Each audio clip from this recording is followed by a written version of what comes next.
Olá, a partir de agora você confere os nossos destaques desta segunda-feira.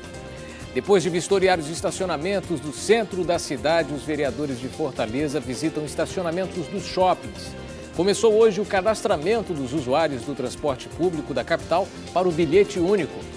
Trabalhadores da construção civil paralisam atividades. As obras para a Copa das Confederações saem perdendo. Vamos ver por que a venda de carros importados caiu no primeiro trimestre. E ainda você vai saber o assunto da reunião entre o governador Cid Gomes e a diretora da Agência Nacional de Petróleo.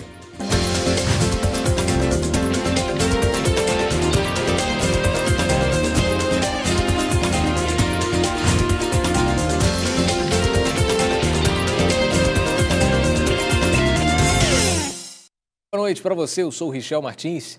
O governador do Ceará, Cid Gomes, recebeu hoje no Palácio do Governo, aqui em Fortaleza, a diretora-geral da Agência Nacional de Petróleo. Eles conversaram sobre a 11ª rodada de licitações para a extração de petróleo. A reunião levou cerca de 2 horas. A portas fechadas, o encontro entre o governador e a diretora-geral da ANP contou ainda com alguns secretários de Estado.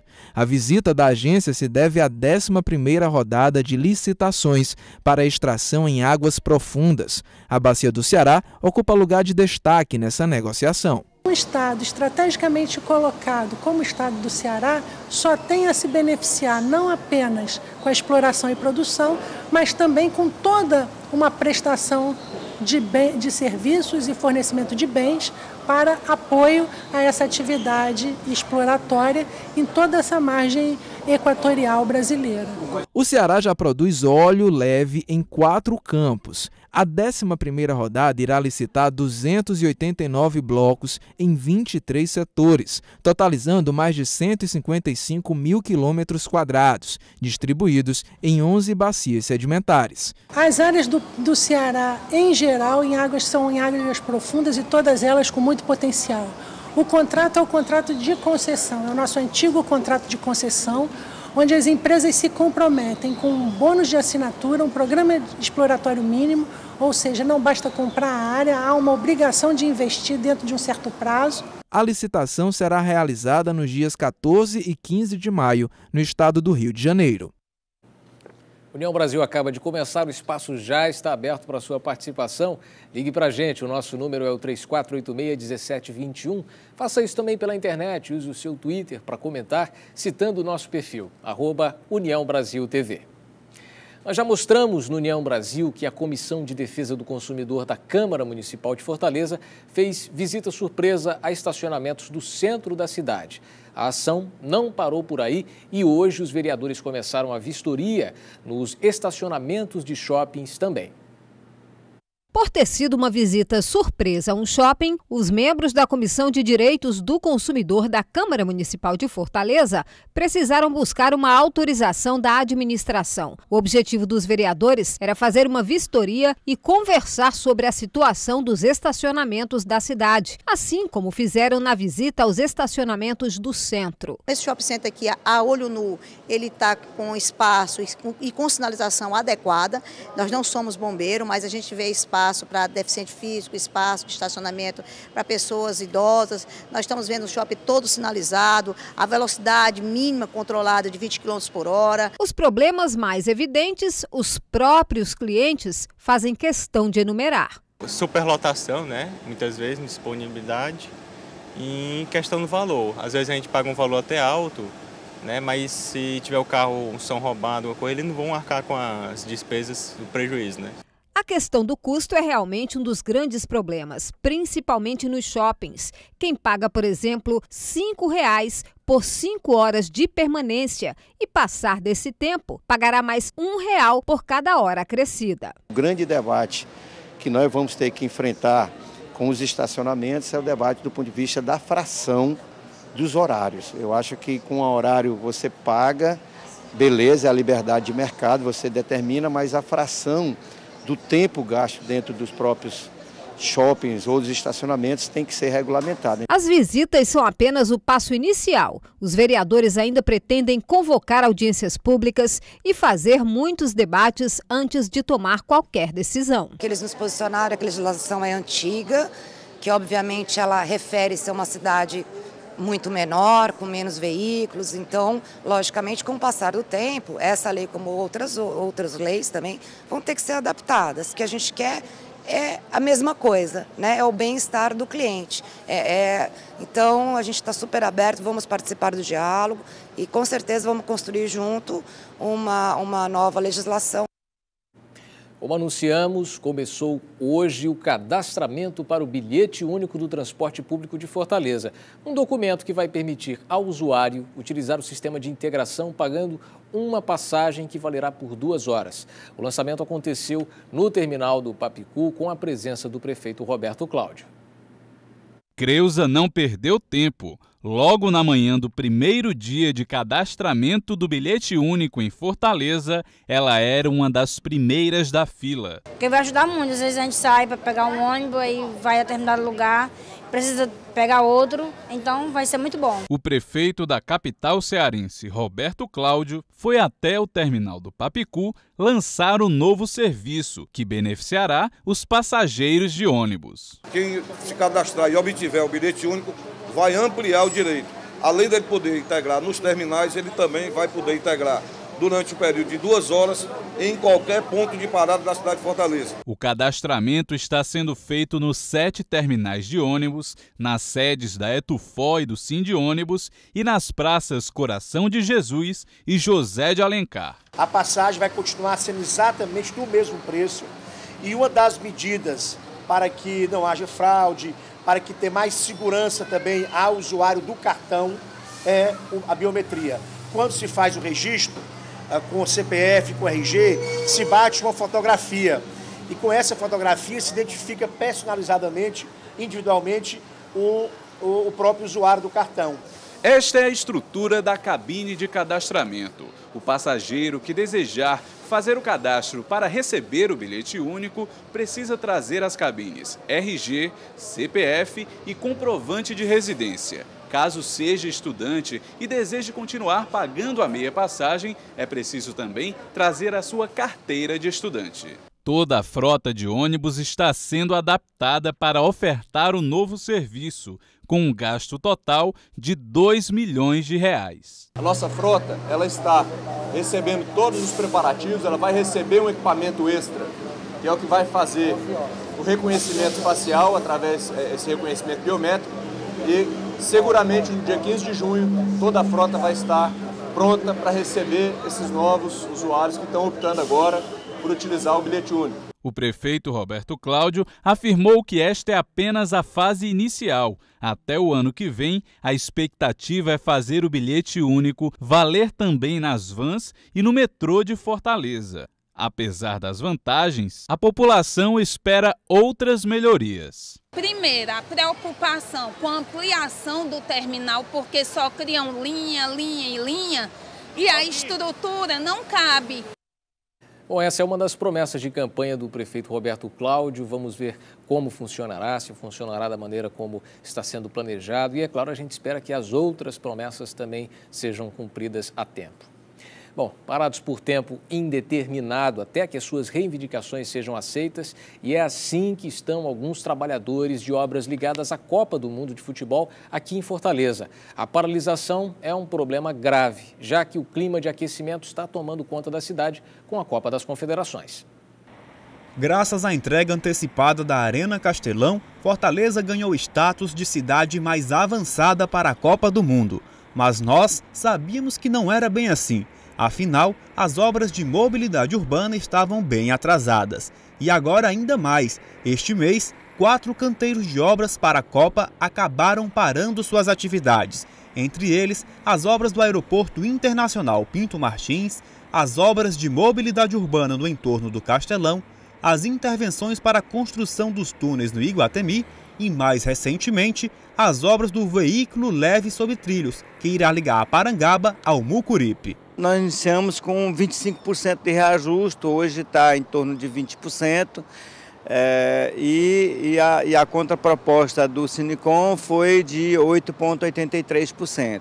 A cesta básica, que a gente não considerava nem como cesta básica, era apenas assim, sei lá, é insignificante, Nós pedimos R$300 e hoje nós estamos com 290. O secretário especial da Copa em Fortaleza explica que medidas estão sendo tomadas pela gestão para resolver os problemas o mais rápido possível. O diretor nacional de recursos humanos veio de São Paulo já para participar dessa negociação. Pessoalmente falei com o presidente do sindicato, falei com a superintendência do trabalho para poder estar participando nesse diálogo com a vontade de contribuir para diminuir esse impasse e certamente podemos chegar a um meio termo e a um bom senso. Já o presidente do Sindicato dos Trabalhadores desmente, afirmando que nenhuma reunião foi agendada. Eu entendo que a prefeitura ela não tem nem legitimidade para negociar.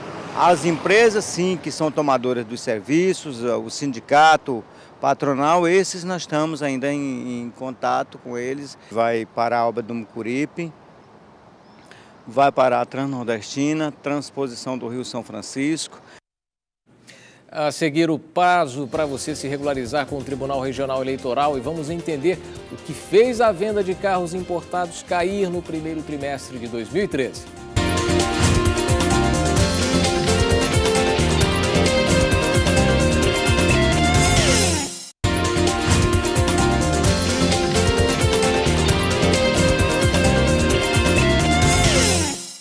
Já voltamos com a União Brasil. Os eleitores que não votaram nas últimas eleições têm até esta semana para regularizar a situação com a Justiça Eleitoral. Se é o seu caso, fique atento.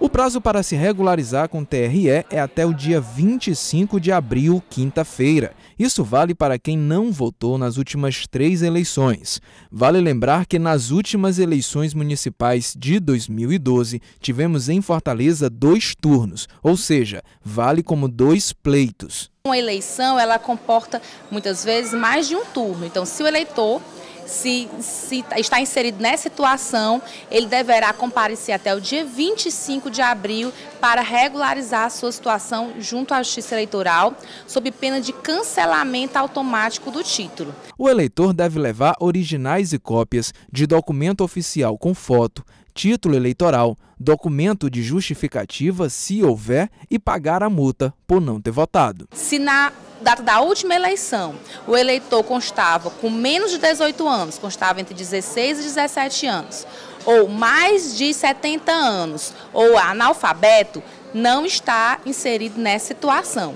Então, os eleitores com voto obrigatório é que deverão verificar a sua situação. A lista com os nomes dos eleitores irregulares está nos cartórios do TRE e também no site do TSE. O título de eleitor cancelado impede a retirada de documentos como identidade e passaporte, obter certos tipos de empréstimos e inscrições, além do impedimento de receber salários em funções ou empregos públicos. No Brasil, segundo o TSE, são cerca de 1,5 milhão de eleitores irregulares, como a dona Rosa Maria, que há 4 anos não vota, mas que já resolveu hoje a pendência. Eu voto na Quirais. Aí dá preguiça de também condições de pagar a passagem, né? Que a passagem lá é cara. Na central de atendimento do TRE Ceará, na Avenida Almirante Barroso 611, na Praia de Iracema, o movimento já é grande. Encontramos por lá vários eleitores que buscavam se regularizar, mas também pessoas como o seu Francisco, que mesmo tendo perdido o título há 30 anos, continuou votando. Gosto de votar, né? E aqui dá muito trabalho para tirar o título. Eu vim tirar agora porque eu vou viajar de novo, e estão pedindo o título para o exterior. Não perca o prazo, hein? Só essa semana. O Supremo Tribunal Federal publicou hoje o acórdão do julgamento do mensalão reunindo os votos dos ministros. Detalhe, o documento deveria ter sido finalizado no dia 1º deste mês. Já temos 21 dias de atraso aí, né? Foram absolvidos 12 réus e condenados outros 25. Dentre eles, o ex-ministro da Casa Civil, José Disseu, e o deputado José Genuíno, ambos do PT. A partir de amanhã, começa a valer o prazo de 10 dias para que as defesas apresentem os seus recursos de 2 formas: por embargos de declaração ou embargos infringentes. Mas um detalhe aí. Esses recursos não são previstos em lei. Portanto, a sua validade ainda será debatida entre os ministros. 4 meses e meio foi o tempo que durou o julgamento do caso mensalão. A PEC 37 é também conhecida como a PEC da impunidade. Se aprovada, vai tirar o poder de investigação dos ministérios públicos estaduais e federal. Vários protestos acontecem pelo Brasil contra a aprovação no Congresso dessa PEC. Aqui em Fortaleza, mais um ocorreu este fim de semana. Nenhuma outra proposta de emenda à Constituição está tão em evidência quanto a de número 37, conhecida também como a PEC da impunidade. A PEC 37 é uma proposta de emenda constitucional que quer retirar do Ministério Público a atribuição de fazer investigação criminal. E ela não retira apenas do Ministério Público essa atribuição. Ela retira também de outros órgãos que têm contribuído muito para as investigações criminais no país. Assim como aconteceu em Fortaleza, diversos estados brasileiros estão realizando protestos. No último final de semana, foi feito um adesivaço promovido na Praia do Futuro, local muito movimentado da cidade. Muitos motoristas aderiram à causa. Acredito que não vai dar muito certo, não, calar o Ministério Público. Em breve, membros dos Ministérios Públicos se encontrarão em Brasília para pressionar e evitar uma votação favorável à PEC 37. Será um tremendo retrocesso no momento em que o mundo inteiro se une no combate à corrupção.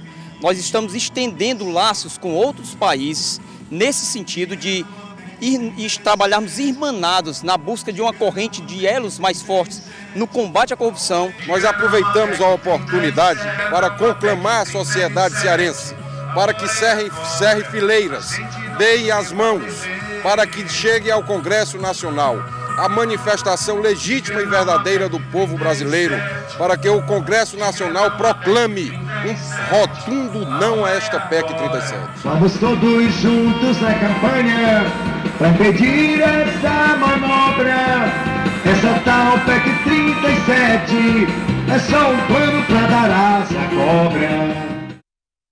Imagina, num país como o nosso, conhecido pelos altos índices de corrupção, tirar o poder do Ministério Público de investigar casos desse tipo, que envolvem o seu dinheiro, envolvem o poder público, é quase como um tiro no pé da nossa democracia, do nosso Estado, não é? O Dia das Mães ainda está um pouco longe, mas aí o comércio já está se preparando sim. Afinal, a data aquece o mercado também. Será que este ano a expectativa é melhor? Vamos ver.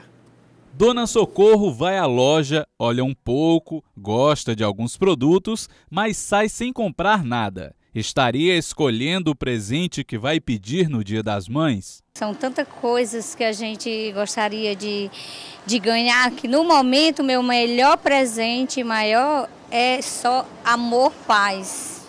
Mas nem todas as mães e muito menos os filhos vão se contentar apenas com sentimentos. O Dia das Mães é o segundo feriado mais rentável do ano para os comerciantes. E as compras têm aumentado a cada ano. Vou dar para ela alguma roupa de no mínimo, for juntar calça e blusa, dá pelo menos uns 300, 350. Os setores que mais vendem são os de vestuário, calçados, bijuterias, joias, eletrodomésticos e até mesmo o alimentício. Comparando com o feriado do ano passado, o crescimento deve ser de 4% no Brasil, mas no Ceará, a expectativa é que esse aumento chegue até 7%. O Nordeste tem tido um avanço maior na renda das famílias, o Ceará é maior ainda. Nós acreditamos que alcançaremos esse percentual de 7% em cima da venda do ano anterior. Tudo bem, ainda é cedo para falarmos com tanto otimismo sobre o Dia das Mães, mas tem algo que preocupa os comerciantes e que a maioria das pessoas deve pensar que nem influencia nas vendas. A quadra chuvosa e irregular de 2013. Havendo chuvas, o cenário é nós vamos vender menos. Não havendo as chuvas que infelizmente não estão havendo, o varejo tende a vender mais. Quem está em casa pode sempre participar do União Brasil pelo 3486-1721. Temos uma pessoa na linha. Alô, boa noite. Boa noite. Com quem eu falo? César. César, fique à vontade. É o seguinte, com relação à questão da PEC 37. Olha, nós sabemos que quem propôs isso aí, com certeza responde ao processo, é um apetite bandido, que deveria estar na cadeia e não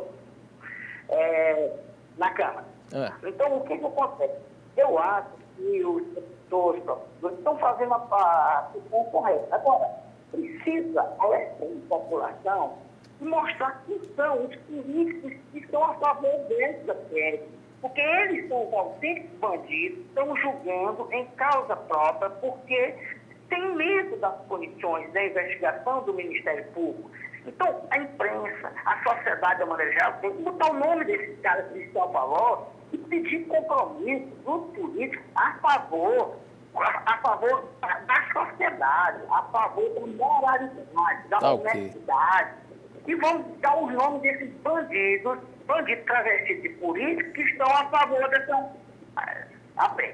Muito obrigado, boa noite. Tá ok, César. Muito obrigado pela sua participação. Só lembrando, o nosso perfil no Twitter também é o @UniãoBrasilTV. Brasileiro é cheio de paixões, como futebol, festa e automóvel também. E a redução do IPI, que fez sucesso em 2012, atrapalhou os lucros para quem vende carros importados no primeiro trimestre de 2013. Nunca foi tão fácil comprar um carro no Brasil.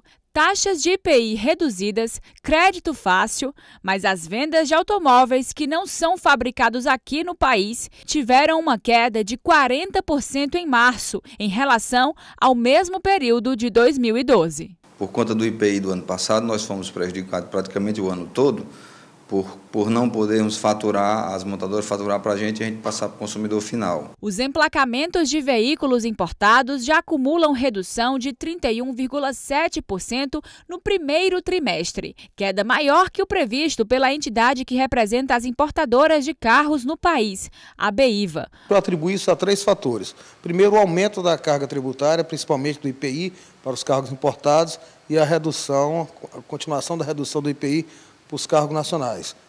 Segundo, a diversidade de lançamentos que nós temos agora. Uma só marca agora lançou 12 modelos. E o terceiro fator seria o alto endividamento da população, principalmente pelas taxas praticadas hoje no mercado financeiro, no financiamento de carros novos. Mas, enquanto isso, quem tem carro importado está bastante satisfeito. Pela durabilidade e economia também, em termos de combustível. Olha, eu vejo vantagem sim, pela qualidade, pelo produto, né? Eu acho que ele é bem melhor do que qualquer outro carro nacional, né? De acordo com este mecânico, o carro importado é realmente mais resistente. Porém, na hora de trocar uma peça, pode ser um tormento. Essas peças, na maioria das vezes, a gente tem que pedir de fora, pedir do exterior, dos Estados Unidos e etc. E o custo sai bem mais elevado. Mas a expectativa é que o segmento se recupere, pelo menos aqui no Ceará. A gente acredita que com as montadoras que estão chegando, com fábricas, tem muita fábrica chinesa chegando, isso aumenta a credibilidade do nosso público, do nosso consumidor, e isso também vem a aquecer vendas. No próximo bloco, a iniciativa de uma escola no Eusébio que resolveu dar uma aula para os pais de alunos sobre a importância do exemplo no aprendizado das crianças, mesmo em casa. É já já.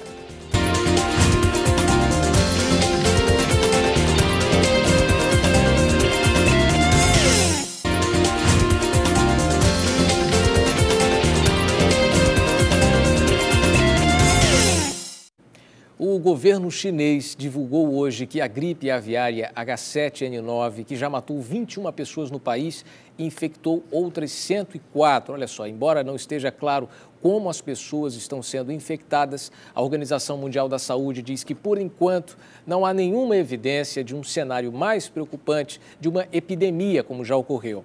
Uma equipe internacional de especialistas, liderada pela OMS, realizou investigações de campo sobre a resposta ao vírus em Xangai, onde muitos casos têm ocorrido. Segundo a agência Reuters, outros tipos de gripe aviária, como a H5N1, têm circulado por muitos anos e podem ser transmitidas de ave para ave e de aves para humanos, mas geralmente não passam de humano para humano.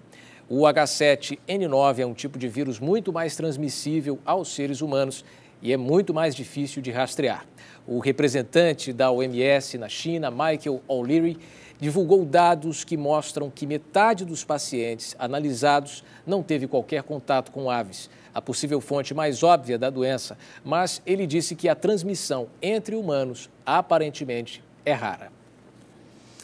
Você pensa em suas atitudes quando está na frente dos seus filhos? É bom pensar, porque as crianças copiam tudo o que você faz. E sabendo que os exemplos são a melhor forma de ensinar, uma escola no município do Eusébio, perto de Fortaleza, se preocupou em dar uma aula para os pais sobre os valores que devem ser passados aos filhos. Veja só.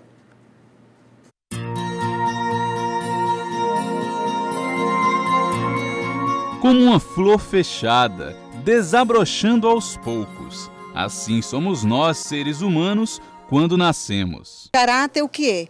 É unidade de palavra, pensamento e ação. Cada acontecimento, cada atitude, tudo isso pode mudar o comportamento, o desenvolvimento, os valores daquela criança. Tento passar os valores da vida para que ele seja um homem de bem e tento também mostrar a ele sempre assim: filho, seu pai é um homem de bem, seu pai é um homem trabalhador e você tem que estudar para você ser um bom homem. Um aprendizado que pode ser muito simples. Começar com um bom dia, por exemplo. Aprender o quanto é importante cuidar da natureza, do meio ambiente. Para isso, os principais professores realmente precisam ser os pais. Porém, em sala de aula, isso não deve ser esquecido. Você tem que ser o exemplo para a sua sala de aula, né? Que é a partir do exemplo que tudo flui, né? E aí trabalhamos os valores de uma forma bem dinâmica. Se a criança é mais calada, isolada, se é hiperativa, cada uma tem seu jeito, mas todas acabam aprendendo a ser adulto baseadas em exemplos. Nesta sala de aula, na escola Clodomir Teófilo, no Eusébio, os pais acabam tomando os lugares dos filhos como alunos para tentar entender e lidar melhor com a educação e a formação das crianças. Os ensinamentos são passados pelos membros do Instituto Satya Sai. Esses valores, quando você começa a trabalhar essas técnicas com crianças muito pequenas, ela logo desenvolve. Você pode ter visto aqui na escola, né, como que a criança reage diante disso, tá? É um florescimento de valores. Ailson não consegue ficar muito tempo próximo do filho por causa do trabalho, mas acredita que ele está seguindo o caminho certo pelas suas próprias atitudes. A gente vê assim que ele aprende e também passa para a gente. Algo que ele aprende aqui, ele passa para a gente.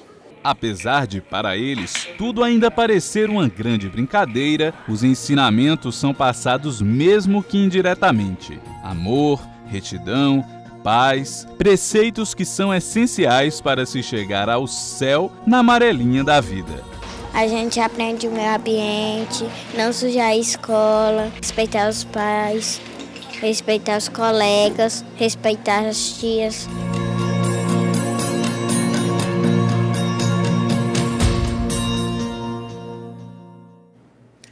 De que adianta a escola se os valores passados em casa não forem bons, não é? Vamos agora a outros assuntos do Brasil e do mundo nas nossas imagens do dia. O prédio onde funciona a Secretaria Estadual de Transportes do Rio de Janeiro, além de um supermercado, foi atingido por um incêndio na manhã de hoje em Copacabana. Os bombeiros já controlaram o fogo. Ninguém ficou ferido. Hoje na cidade é feriado de São Jorge. O advogado Sérgio Brasil, de 74 anos, confessou ter matado sua namorada, a artista plástica Irumi Sato, de 57, que foi encontrada morta em seu apartamento no centro de São Paulo.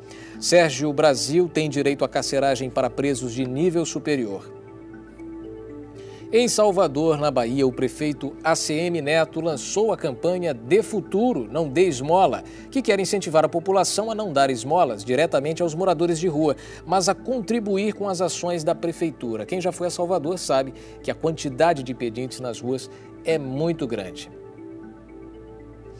A China ainda vive um forte clima de luto pela morte de quase 200 pessoas durante o terremoto de 6,6 pontos que atingiu o país no sábado. 11 mil pessoas tiveram ferimentos e outras 21 seguem desaparecidas. Giorgio Napolitano foi reeleito presidente da Itália. Ele disse que só aceitou a reeleição para tentar recuperar a confiança internacional em seu país. E a Coreia do Sul continua em alerta pela ameaça de ataques da Coreia do Norte. Embarcações das Forças Armadas dos Estados Unidos seguem fazendo exercícios militares na costa sul-coreana. E termina aqui União Brasil desta segunda. Daqui a pouquinho, às 7 da noite, entra no ar o Esporte União. Portanto, continue por aí. A gente se vê amanhã aqui no União Brasil, informação além da notícia.